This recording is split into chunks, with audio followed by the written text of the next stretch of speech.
up, everyone, and welcome to our channel. My name is Maya. And my name is Noelle. And this is For the Record. Today on Navigating the Dance Industry, we're talking about path changes in the industry, and we have our great friend Hondo Tey here.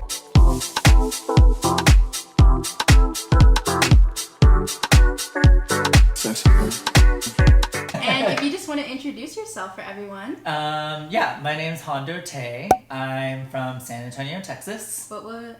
Whoop, whoop. I moved out here. It's gonna be 8 years now. Oh, wow. Oh my gosh. 8 years. Yeah, I'm a dancer, freestyler in whacking, and an executive assistant and project manager in the industry. Amazing. Yay! We're so excited to have Hondo here. Super excited to have you here. Thank you for just lending your time and being here with us today. Yeah, thanks for asking me. Yeah, of course. Super honored. I think we're just going to dive right into it, you guys. Okay. So, just wanted to ask you when you moved to LA exactly, and what was your reason for moving here? I actually have a super interesting story of moving here. But I moved here in the summer of 2012. Mm-hmm. And my reason for moving here, I started dancing in college. Mm-hmm. So it was around like 19, 20 years old. Oh, wow. Okay. And I just saw some people dancing. I remember walking into my dormitory freshman year of college, and this dance crew was dancing up on the second floor, and I was thinking to myself, oh my god, that's so cool, like I want to do that. So anyways, fast forward 4 years through college, and it's just something I really grew to love. I just kind of woke up one day and was like, oh, I really want to do this. So after college, I thought to myself, I want to try to pursue dance. So with my business degree, I applied to, I want to say, over 200 jobs, and I didn't get one offer. Wow. And so, I mean, I guess the economy was tough. I don't know. Yeah. But, I mean, going to like a top business school in the country, it was kind of, it was an eye-opener. Yeah. I was like, wow, I did all this work, and like Right. nobody wants me, you know? Like, anyways, so I just kind of took it as a sign. I was like, I know I want to go to LA eventually, and nothing is holding me here anymore. Like, there's no job offers. That's true. I feel like I'm kind of outgrowing this city, this state, and what have you. So I was like, you know what? Let me just go. Right. So then I bought a plane ticket, and then 2 weeks later I moved. I still think back on it to this day, and I'm like, I don't know who I was, because I think who I am now is, that like analytical, detail-oriented person, and I don't know why I did that. Like, I had never been to LA. The first time I was here was when I moved. People's stories are like, oh, I moved to LA with like this much saved up and a hope and a dream. Like, I moved to LA with 2 suitcases and no idea what I was doing. Wow. Like, I didn't know anybody. I had never been before. I don't know what I'm doing. There's no job that is secured that I'm like, oh, I'm going to go do this. And like, I have a plan, no idea, no clue, no friends. So it's just like so wild. I'm like, but that was almost 8 years ago. That's crazy. incredible. Like, what the heck? But what a sick story to be able to reflect on now. So tell us about your experience out here being a dancer. So maybe like just jobs or anything, if you want to mention agency, like just what is dance life?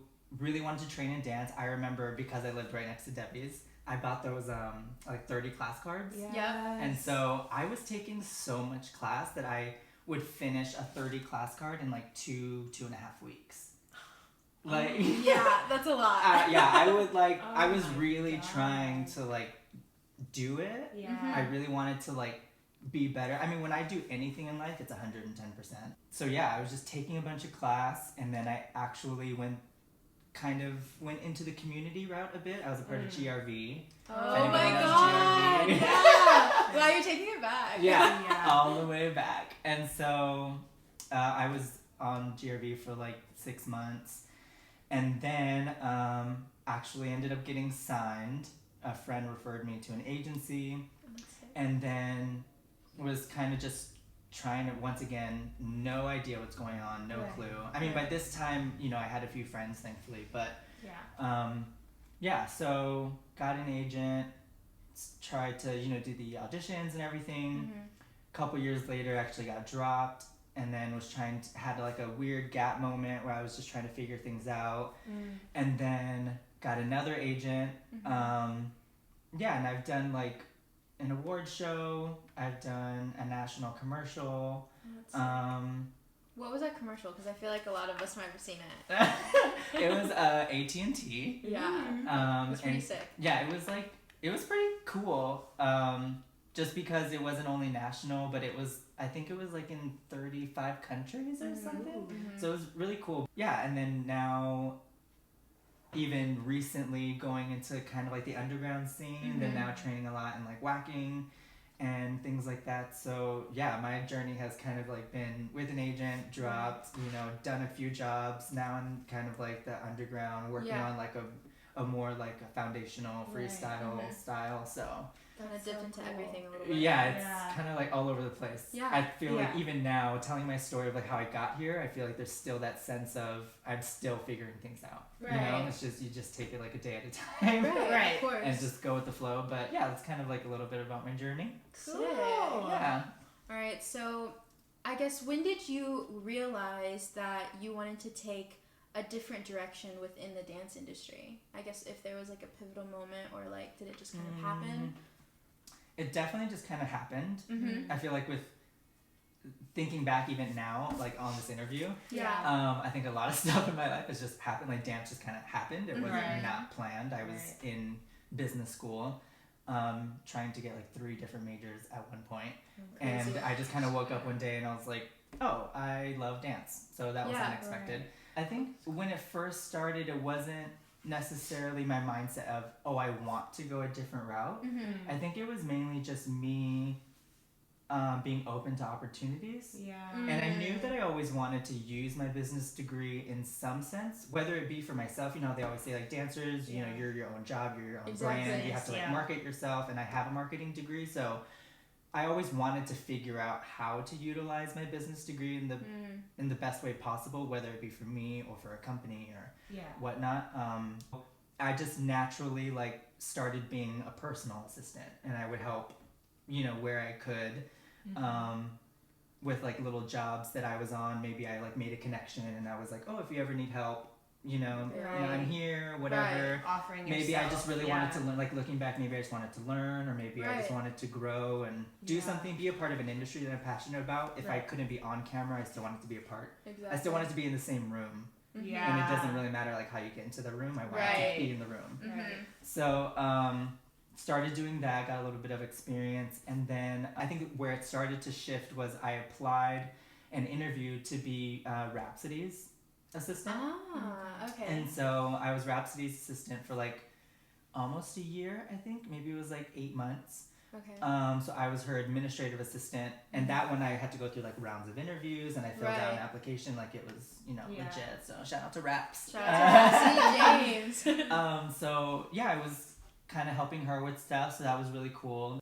I think I had a moment where I was driving for Uber, and then I applied for an executive assistant position with a brand investment firm in Beverly Hills.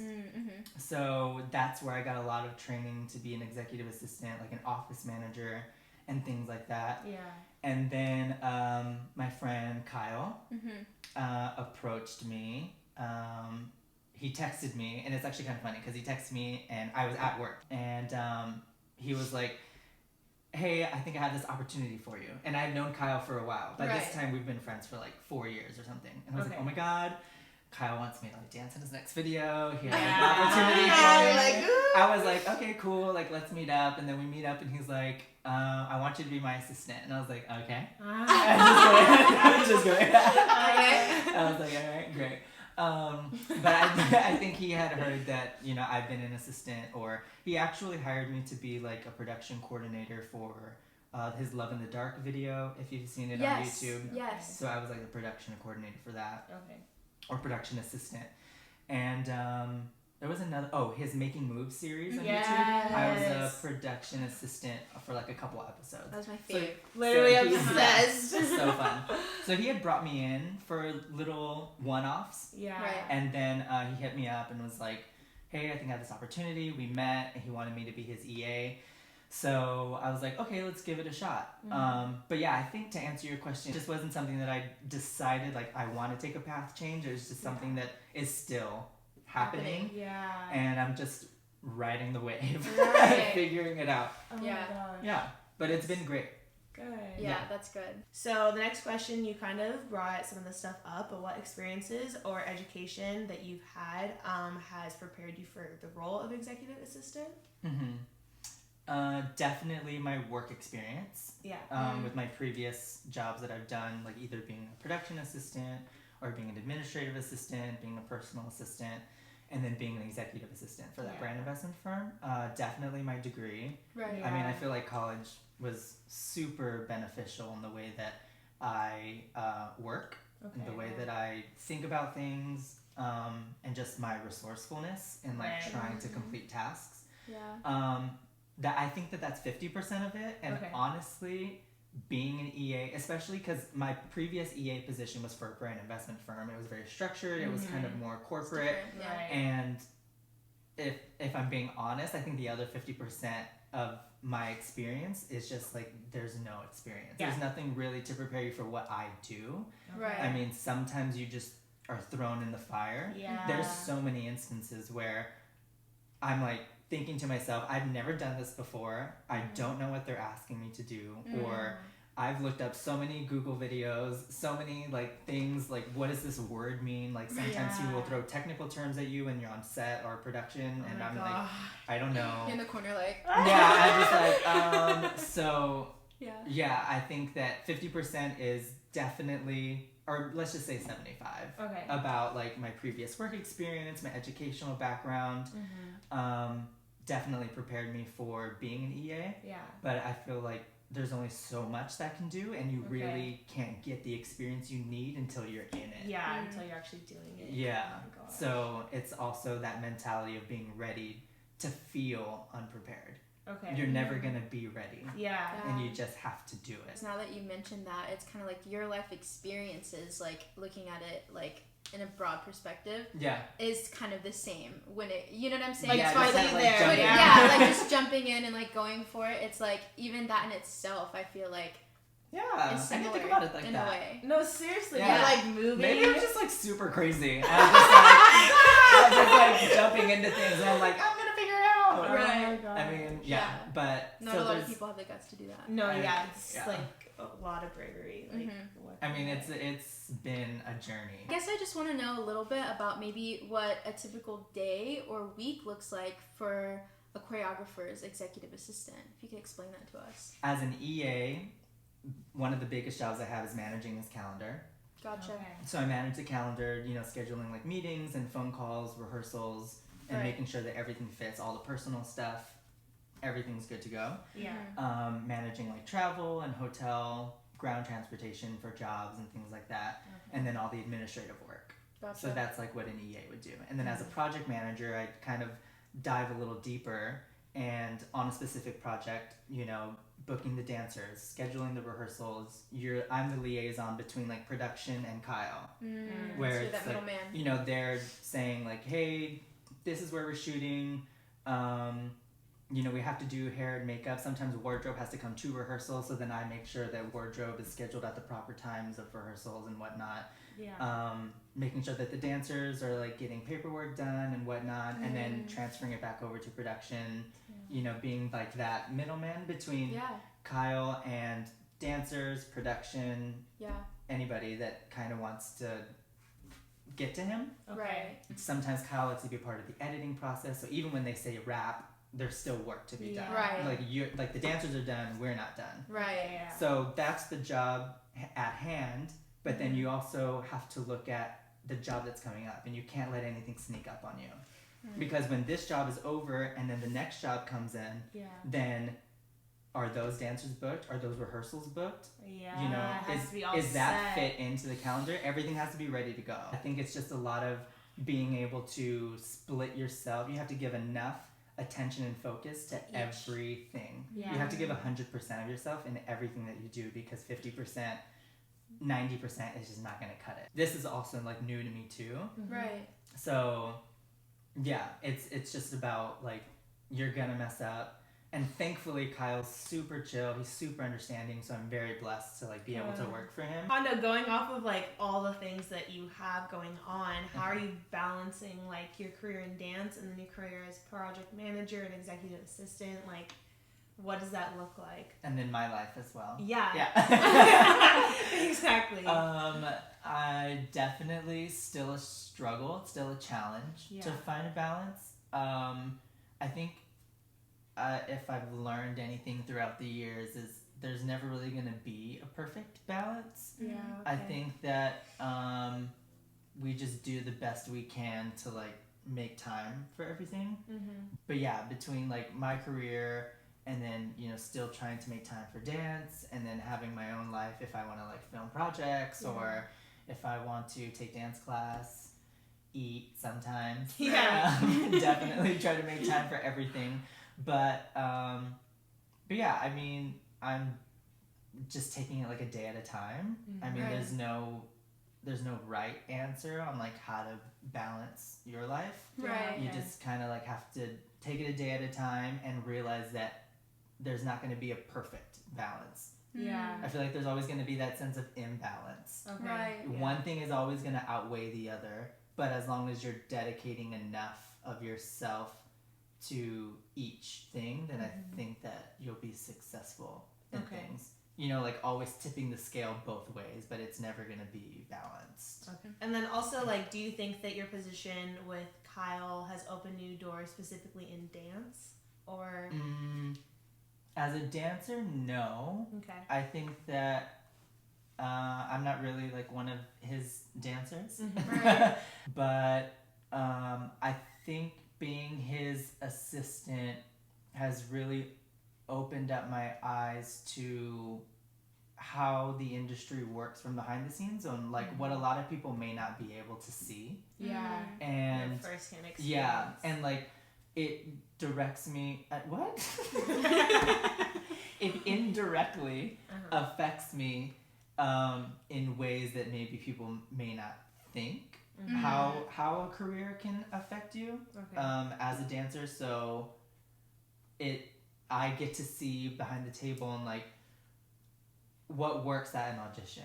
Right. Yeah. Like what are good freestyle choices or Yeah. something. Or just like being on set, maybe helping him, you know, being his second set of eyes, like, oh, what looks good on camera, what doesn't. So maybe if I'm ever in front of the camera, I can use my knowledge from behind the camera to know, maybe get that good shot or whatever. Even maybe just generally like knowing when you're in frame. You know, the whole like, if you can see the camera can see you. Yeah. That's such a simple thing, but sometimes people don't get it. A lot of times. Yeah, sometimes people think that they're not seen and they're seen. You know? But just being more aware to be a better, I feel like better dancer is a loaded phrase because there's so many things that make you a better dancer. Yeah, it's not just your talent. Yeah. You know, it's your professionalism. Right. It's your awareness.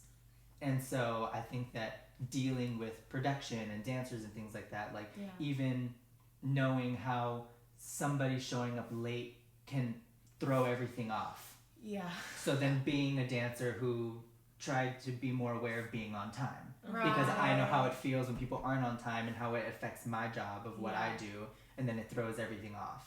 Or it doesn't throw everything off, but it just makes my job harder. You just never know who you're affecting, so and what your choices, like how they affect people professionally. So I think just being his assistant necessarily hasn't opened doors or opportunities for me as a dancer with him, but it's opened up my eyes and made me become a better dancer in my own right. Right.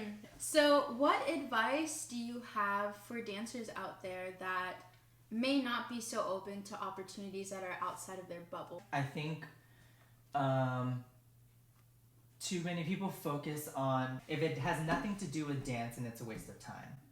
And I think that we shouldn't look at opportunities whether they end up being good or bad, because I feel like they're either going to be good or they're going to be great. Right. There's no bad. You're always going to learn something, Yeah. either about the industry or learning a new skill set, or learn about yourself. Be open-minded to opportunities and really allow yourself to learn. Like I said before, like, this isn't my path. Change wasn't something that I planned, Right. and it's just something that kind of happened. And I feel like if you allow life to happen to you instead of trying to control the narrative too much, you'll be more surprised and more fulfilled with how life ends up turning out. Like, one of my favorite quotes is, our deepest fear is not that we are inadequate. Our deepest fear is that we're powerful beyond measure. And I feel like we have so much to offer. Like, we as human beings can do so much if we allow ourselves to do it. And I think it's about wanting more for yourself. Yeah. Then I think that's a great place to start about, like, advice on how to be open-minded is want more for yourself, because you can be more. Exactly. So, And being surrounded by people that believe you can be more. Exactly. Yeah. And I feel like people wait for like a certain point in their life. Yeah. Like, oh, I'm getting to this age or this milestone, and they're like, maybe now I need to start thinking about this, and now I need to have all these things under my belt. But like, you can start at any time, and I feel like it's more important to do that. So like you said, like, once you're doing one thing, you already have other things you've been working on. Yeah. You just never know how things intertwine if you don't allow them to Very intertwine. true. So since we dove into like your experience as like executive assistant and your project manage position with Kyle, we have some questions for Kyle. So we're actually gonna call him. Let me get my phone so I can FaceTime him. Hey! Hi. Okay, so thanks so much, Kyle, for being here with us. We have some questions for you. So, Noelle? I think we're going to start off with how you and Hondo met exactly and how long he's been your executive assistant. Me and Hondo met. I mean, there's pictures that he posted of him and me in Texas. Wow. He took my workshop back when I met Wedo. Oh my god, I remember. You taught brown skin. Yeah, that's what I told him. That's what I told him. I mean, Hondo, where did we meet? I don't even know. I just feel like Hondo, I've known him for so long. Right. Where did I meet you? I think it was just taking your class and through mutual friends. See, you don't even know. Oh, what? That's a better answer than I would even know. Hey, I remember Texas. So, yeah, that's true, because I sent you pictures. Yeah. Yep. And then he's been working for me for about, I want to say 3 years. Oh my god. Is that right? You got close. It's almost 3 years. Oh, dang. Yeah. That's crazy. Yeah, it's been a while. Okay, so next question. Did you have an assistant previously before Hondo? Not a consistent assistant. I've had people who have helped me out with specific projects. But he's my first executive assistant. Gotcha. And so now that you have a consistent person helping you with all the like background stuff and things like that, do you think that having an EA sets you apart from other working choreographers that may not have one? Yeah, I mean, it's just, I feel like Hondo does so much that helps everything else not just run smoothly, but more effectively. Right. So there's people in the industry when I've had conversations with them who have brought up, like, I don't know how choreographers function without executive assistants. Right. Like, there's so much that goes on behind the scenes that you need kind of like that jack of all trades who can step in for you at any certain point, who can help you with creative or can run a rehearsal, or because I have a bunch of dance assistants as well, but like I need that one consistent person who understands everything and knows everything that's going on. Right. And from a dancer's perspective, I've definitely noticed a difference between camps where the choreographer does have an assistant, because things, like you said, just run more effectively, and you can tell that from like the day-to-day schedule. So absolutely. Yeah, very cool. And I was wondering if you had any upcoming projects that you and Hondo may have in the works that you're working on, or any hints that you could give us. What can we talk about? There's there's a TV show that we're developing that has already been sold to NBC's new streaming service. Wow. So it's been greenlit. We're just in like pre-production phase. Yeah. Wow. That's incredible. What else do we have? There's two music videos that we just choreographed that are for digital. Sick. Well, it's not for digital, it's for mainstream, but we choreographed it like, yeah. Right. That's Woohoo. epic. Oh my Congrats. gosh. So many amazing things. Yeah. Well, thank you so much for just like lending your time and answering all these questions that we had for you. We just kind of wanted to get your perspective on, you know, Hondo's role and how he's impacted your career. So. Yeah, I mean, in general, I feel like being an executive assistant can sometimes be such like a thankless job because a lot of people don't see all the work that goes on behind the scenes. Yeah. But it's also somewhat similar to the role of a choreographer sometimes, that a lot of people don't know who makes up like viral dances. Right. And Yeah. like, I think it's about, and Hondo speak to this, I think there's something about finding satisfaction in the job that you do and knowing that you've done it well and helping bigger pictures come to life that wouldn't be able to happen without you. Yeah, totally. Yeah. That's huge. Oh my god. Yay. Well, thank you so much. Of course. Thanks. Bye. Bye. Okay, so in what ways do you think specifically your positions as EA and project manager has or has not like impacted how you're perceived as a dancer in the industry? I think it does carry some weight. It does impact people's perception. Yeah. Right. Especially being in the room in that capacity. You know, I'm always in the room with dancers and, you know, choreographers and whatnot. And so people see me as that because that's what they're accustomed to. Right. You know, maybe dancers that I don't know or I've never really like worked with. Okay. That's, I mean, how they say like first impressions are everything. I mean, that's their first impression, so it's gonna stick. It's gonna last. Right. You know, it's made my fight a little bit more difficult. Okay. And I mean, there are times where I kind of tell myself, do I want to do this? Because I really still do have goals in dance. So then therefore I need to push forward. And I need to make sure that I'm an EA and project manager. I'm a dancer. I'm a freestyler. You know, I'm a creative assistant. I'm a vlogger. Whatever I do, I want to be able to say you can be multiple things, and then if I can do it, you can do it. Yep. So we are kind of towards the end, so Okay. you just want to know like what is next for Hondo in your life, your career, just in general. Literally anything that you want to share. Plug yourself, like Oh gosh. shameless plug, anything. Like we're all interested. What's next? Yeah. Oh my gosh. I am actually starting a vlog, so I just wanted to start something like fun. And, like just to kind of communicate with people, like I said, like share my story. Yeah. You know, hopefully, like I said, I really want to like inspire people, motivate people to be their best self. Yeah. And so just finding ways to do that. Cool. I really want to like get back into acting, so I'm really excited to like start taking some classes and things. Yeah.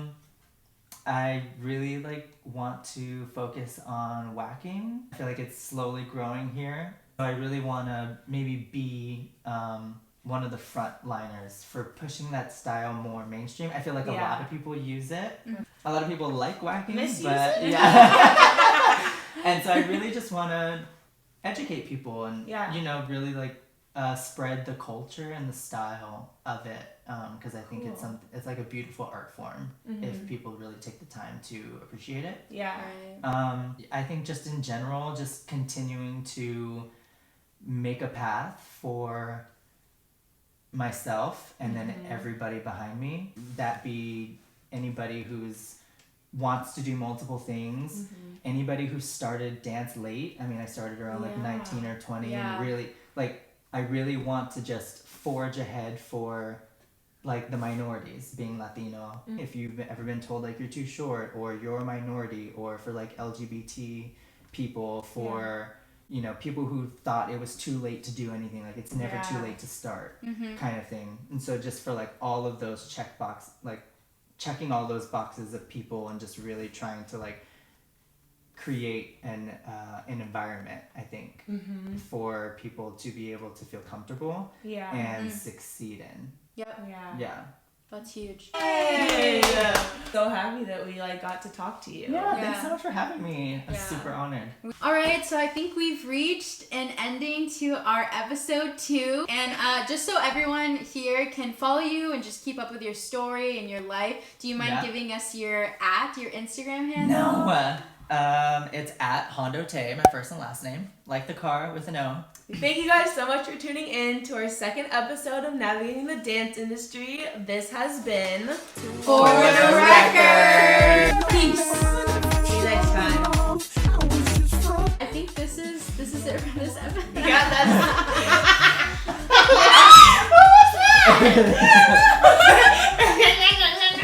It's been a day. It's been a day.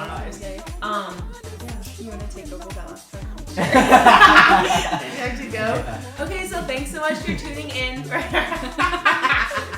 Was it recording? Yeah!